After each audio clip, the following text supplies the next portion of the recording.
Hello everybody! My name is MJ the Tutor, and you are listening to another episode of Accounting Makes Sense, an MJ the Tutor podcast. This podcast is focused on helping accounting students all over the world by offering a quick warm-up on various accounting and business topics that hopefully leads to the generation of bigger discussions and conversation. For all those studying or thinking about doing CIMA right now, this is for you.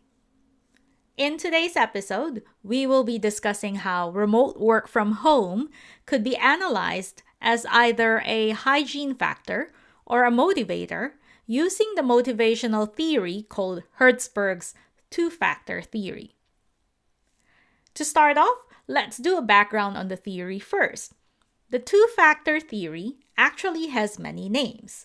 Sometimes it's referred to as the dual-factor theory, motivation hygiene theory, or in the CIMA circle, sometimes it's just simply referred to as Herzberg's. So Herzberg is the guy who theorized and identified that there were two factors in the workplace. On the one side, we've got motivators.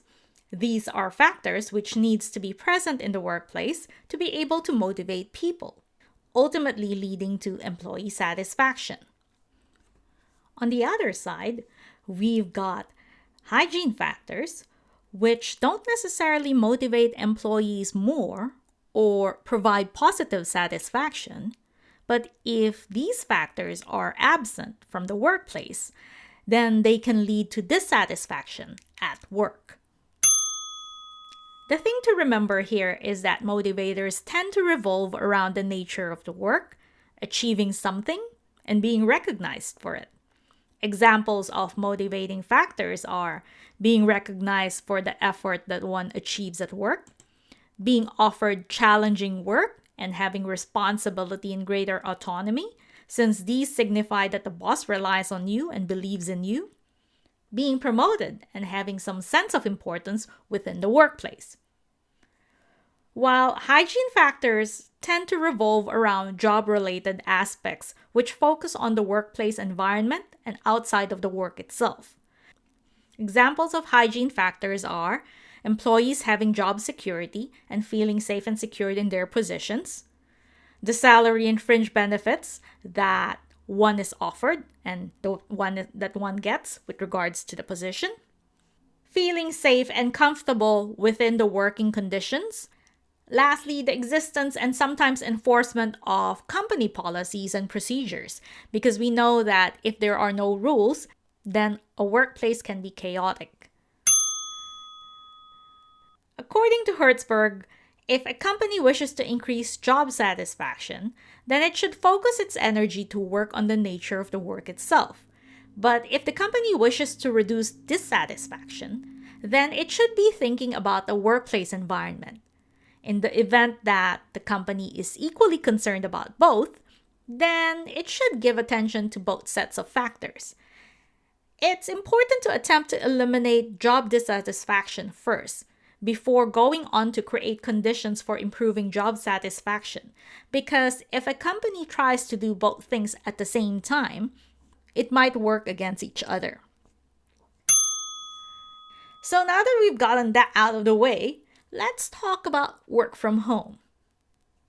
In October 2021, PwC, one of the big four accounting firms globally, announced that they were offering 40,000 of their US employees the ability to work virtually out of the office. During this time, a lot of companies were already issuing statements that work from home would become part of their future, be it a permanent fixture or a hybrid model of some sorts. This was called a game changer. Obviously, this is not a new notion. Some jobs have always had this as part of the contract. But if we had to take a step back, you'd probably mostly agree with me that pre-COVID time, it was more the exception rather than the norm to be offered remote work from home as part of your arrangement. In the world of Herzberg, work from home is more likely a hygiene factor rather than a motivator. There is some element of motivation in work from home, but it's related more towards being autonomous and responsible for your own work. However, since work from home is more about the work environment, it's likely to be considered a hygiene factor. But is it really? An important distinction with actions is that when an employee has to do something because he has to, then it's simply a movement for the employee. But when an employee does something because he wants to, then it can be classified as motivation. So think about this in terms of work from home and how it doesn't really motivate you to become more productive whilst working. You may become more productive as a result of working from home because there are less distractions maybe or less interactions, so you'd get more done. But I don't think you are really motivated to work more just because you're working from home.